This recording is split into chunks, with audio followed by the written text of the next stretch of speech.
Good morning, and welcome back to the vlog. Today, the day I am filming this, I am officially 14 weeks pregnant. So I figured we'd do a little 14-week pregnant update. And what I do, let me raise my desk. Every 2 weeks, I take a little bump photo. I decided to do one every 2 weeks, not every week, because I'm really not. I haven't really popped yet, so to speak. So the changes week to week are pretty minimal. I feel like I have a bigger bump now than I did at 12 weeks. So I'm hoping, like, I started doing this at 10 weeks. The difference between 10 and 12 is like minuscule. I'm hoping that there's a slightly bigger difference between 12 and 14. I'm like so desperate for a bump, you guys. I've never been more desperate for a belly in my life. So this is 10 weeks and this is 12 weeks, really no difference. But basically I just turn the video on my phone and I pose like here-ish until I feel like I've hit the same pose that I hit the last couple weeks. So I lift up my desk and I set down my phone. Oh, I feel like, yes, the bump is definitely bigger than it was. I don't know, let's see if any of those are good. Here's the photo. It's, yeah, listen. I just want to have a huge ass bump. I just want to be more pregnant than I am. I'm probably not going to feel that way once I'm actually more pregnant, but the thing is, like, when you look at it with the other photos, it's like, okay, I am actually slightly larger in this photo than I am in the other two, but it's like so insignificant, like 10 weeks, 12 weeks today. This is why I'm glad I'm only taking the picture every 2 weeks, because otherwise I think I would be real upset that I'm not getting bigger. Anyway, I am glad I have that, because when I am bigger, I'm gonna look back on this and laugh and be like, bitch, shut the fuck up. Because I just know myself. Okay, in the meantime, I'm gonna put my hair up and do some morning yoga before I eat breakfast. So let's go do that.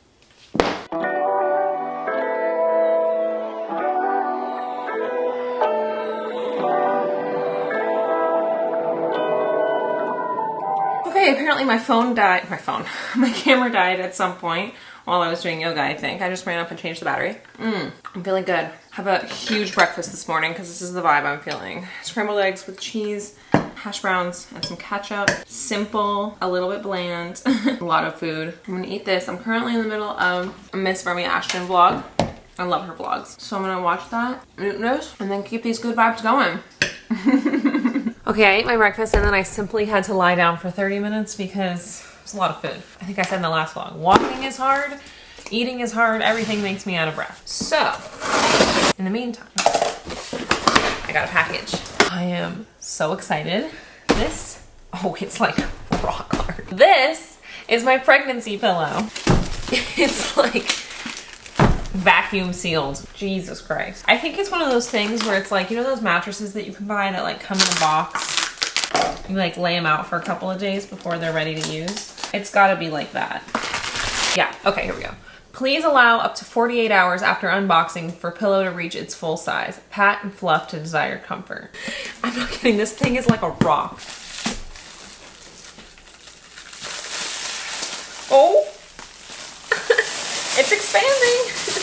Oh my god, it's so weird. So, I don't know if this pillow is gonna be any good. It was inexpensive, if I'm being honest. That was the main reason I purchased this one. I'll link it below, but again, I have no idea if it's good or not. This is so funny. I have been uncomfortable sleeping for like the last week or so, and I know that that's only gonna get worse and worse. So I figured now is the time to start exploring what pregnancy pillows feel like. At the moment, I'm sleeping with 4 pillows. I sleep with 1 in between my legs, 2 under my head, and like holding one in front of me, kind of underneath my belly. But the last 2 nights, and last night specifically, so I'm a side sleeper. I'm typically actually a stomach sleeper, but I'm sleeping on my side now, or falling asleep on my side. But the last 2 nights, I keep waking up in the middle of the night on my back. And I think that's like not super bad yet, but in a couple of weeks, it's gonna be really bad. When pregnant women are not supposed to sleep on their back. Last night, I woke up like twice and I could tell I had been on my back for a couple hours just based on how my back was feeling. So I took one of the pillows that was under my head and I put it like behind me. That way, if I rolled onto my back, I was still like kind of elevated. And that felt good, that helped. So anyway, that's kind of been how I've been sleeping. I'm gonna sit because this is uncomfortable.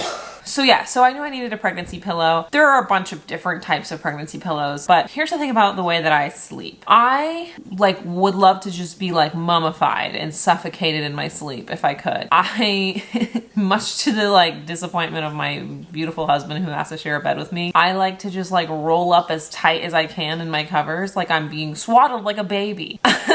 So when I was thinking about like what pregnancy pillow sounded the most interesting to me, it was the one that surrounded me like a cocoon. Frankly, I know it says it's gonna get bigger because this could be like significantly bigger. In fact, I'm kind of hoping it does get significantly bigger. So I wanted a pillow. There's a bunch of different price pillows, but I wanted the pillow that like basically you hold on to the front and it's got a little thing on the back. I toss and turn in my sleep more than anything else, so I needed something where I could switch from my right side to my left side pretty frequently because I even do that right now. And yeah, this was inexpensive. It was a U-shaped that I liked, and it is gonna allow me to flip back and forth. So hopefully it's good. Oh, and it's washable, which is nice. But it could legitimately get like 4 times bigger than this, and that would be sufficient for me. But I'm really excited. I'm gonna sleep with it tonight. I could literally fall asleep right here. Oh, I'm gonna love this. And I'm gonna be carrying it up and down from the couch to the bed, I can already tell.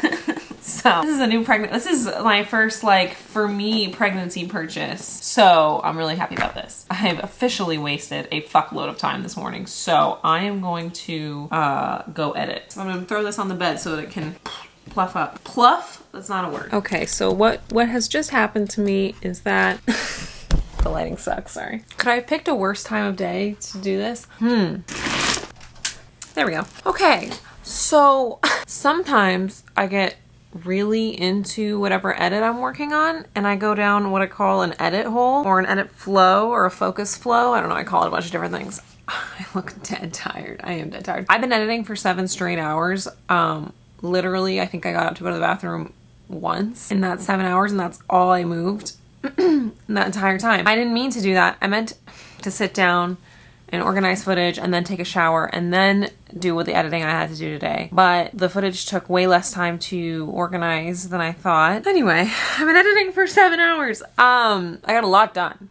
Ton done. I'm working on the burlesque video. Most of you guys know I edit for Sierra Schulte's channel, and I'm also producing for her right now, and so we are slowly figuring out what we want these new style of videos to look like based off of your feedback. So the last big video that went out was the posing video. The next video that's coming out is an AI video, but the format's totally different, so that's sort of its own little world. Then is the burlesque video, which format-wise is kind of similar to the posing video, and there was a lot of feedback about the way we did the narration in that video. People did not like it, so we're changing things a little bit. The reason that we decided to go so heavy on the narration is because we had this like big group brainstorm. Sorry, this is only interesting if you care about the Sierra Schulte main channel, which you should. It's really good. But anyway, we watched a ton of YouTube videos of like YouTubers that we felt were comparable, that we liked, and we like took notes on what they did differently than what we did and like what we could take and make our own. And one thing that we noticed was that there was a lot more narrator segments, like the YouTuber or YouTubers using voiceover or sit and talk narration to sort of carry the video through. And we really liked that, and so we found a workflow in the posing video that worked really well, but then the feedback we got was that it was too scripted.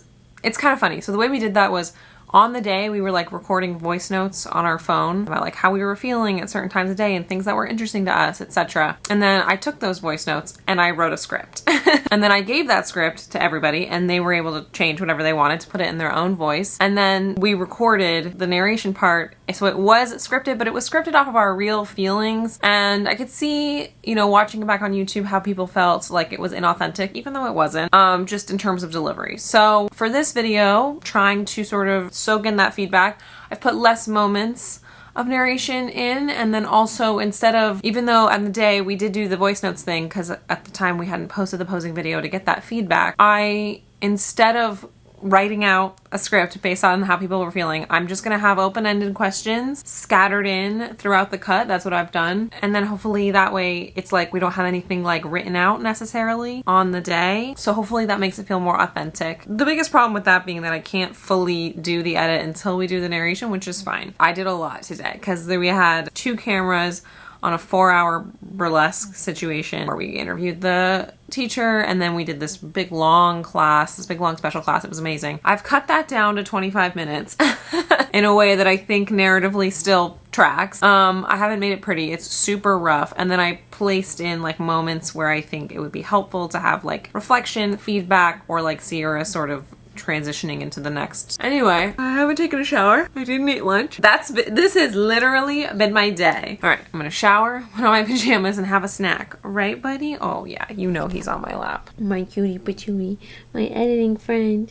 Oh, my baby. Okay, bye. I'm clean. Oh, I feel so much better. And I wanted to give a little pillow update. This is what the pillow looks like now. It's definitely getting bigger, but it did say 48 hours and it's only been like 7. But I figured I could lay in it while I give you guys my 14-week update. Oh my God. We use an app called Ovia, O-V-I-A, to give us our weekly updates. It gives daily updates too, and Mario was able to sign up for them and he reads the daily updates and then we read the weekly updates. So every Wednesday, I'm a new week along and this is 14 weeks. It gives you a bunch of different size comparisons and I always Google like real world images of the different size comparisons it gives you and I make a little thing. So if you follow me on Instagram every week, I'll post my little size comparisons. Here's this week. It also, and this is like one of my favorite things, this is the baby's current hand size compared to how big their hand will be when they're born. How cute is that? This is their foot. Whenever this feature kicked in, which was like 8 weeks or 10 weeks, I can't remember, it was like a little dot. You could barely see it. Now it's still so tiny, but it's like so cute. Yeah, and then it gives me just like a whole spiel to read about what it's like at 14 weeks. So I'll read it to you guys. I read it to Mario this morning. Our baby's nickname in the app is the Spawn because that's what we call him. The Spawn is growing like wild. They're between 3 and 3.5 inches long or the size of a beet. Huge Office fan, so that really does it for me. Your baby's weight is only going to start increasing even more as they begin to add fat to their little frame over the next few months. And the fur-like lanugo that's covering most of their body will keep the little one warm until their baby fat comes in. Yeah, they're like covered in like, they're invisible, or not invisible. They're like translucent and they're covered in fur. Isn't that so weird? The Spawn is also moving like crazy, though you probably can't feel it quite yet. By week 14, your little one can squint, frown, and suck their thumb, and your baby's liver, spleen, and kidneys continue to develop and function better every day. All right, I'm not gonna read you all of this, but there's a very long paragraph about the development of their immune system and how it's developing right now. And then it goes into my symptoms that I may be experiencing. So most folks report this trimester to be the most enjoyable of their pregnancy. There are, of course, some new symptoms that may be popping up, including headaches and dizziness, but sandwiched between the nausea of the first trimester and adjusting to a very different pregnant body in the third. During the second trimester, there's a good chance you may feel more comfortable. Your breasts will continue to grow. Fucking hell yeah. But the soreness is likely to decrease, as will the fatigue. I would say that's true. I mean, I don't know if they're still growing, but like they were super sore in the first trimester and I feel like they're not really sore anymore. I mean, I guess if you like squeeze them real hard, they hurt, but you know, whatever. I had a really bad headache yesterday, but who knows? I don't have one today and I just stared at a screen for 7 hours. Definitely the fatigue is way less. I feel like I saw this on TikTok. Some girl explained like the first trimester was like you were hungover for 3 straight months. And I feel like that perfectly encapsulates how I feel about my first trimester. It literally just every day felt like a fucking horrible hangover, like nauseous, tired, like fucking weak, just like like hungover without having had like the fun experience to earn the hangover, which is so annoying. I don't feel that way anymore. Like I don't. Like sometimes I still get tired really easily, but I'm not like I don't like wake up fatigued. And I haven't been nauseous in like a really long time, thank God. So yeah, I would say so far the second trimester has been a lot better in a way that's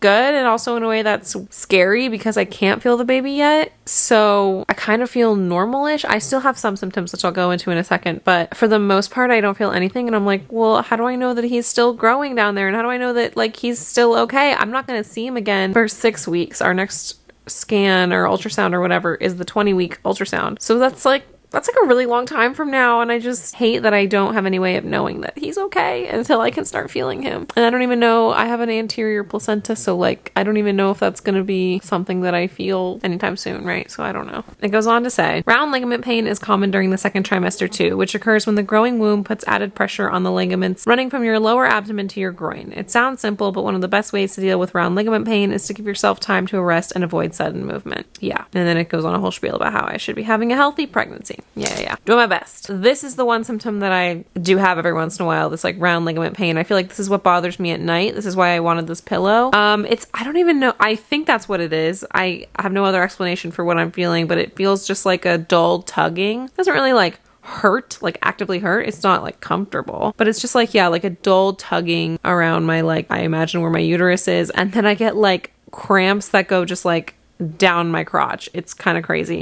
Just sort of intermittently, but I will say that they do happen more when I am being more active or when I'm sleeping, like when I'm laying on my side or on my back on accident. So that is the one symptom that I definitely am feeling right now, but as we all know from my little rant this morning, I really want a bump, so I don't even care. Like, I kind of enjoy in a weird sadistic way, like, because I'm like, oh good, my uterus is getting bigger, maybe the baby's getting bigger, that's a sign, you know, that's happening, and like then I'll have a bump soon because I'm a crazy mom and I just really want a bump. But anyway, that's my week 14 update. I'm feeling great. I'm feeling fine, thank God, honestly. And yeah, I gotta go have a snack now because it's snack o'clock for sure. Now that I'm laying here with this pillow, I'm getting very tired. But I'm not tired. I have to watch Big Brother tonight, so can't fall asleep. Okay, so the snack that I found to eat, because I wanted a snack. I told you guys last week that my whole first trimester, I was craving McDonald's all the time. That craving has genuinely gone away, but every once in a while, it still hits me. So like 2 nights ago, I looked at Mario and I was like, I want a McFlurry. And he was like, okay. So he got me a McFlurry, because my husband is my angel. And then I promptly fell asleep before I could eat it. So we put it in the freezer and I forgot about it. That was like 2 nights ago. And I was going through the freezer to see what I could eat.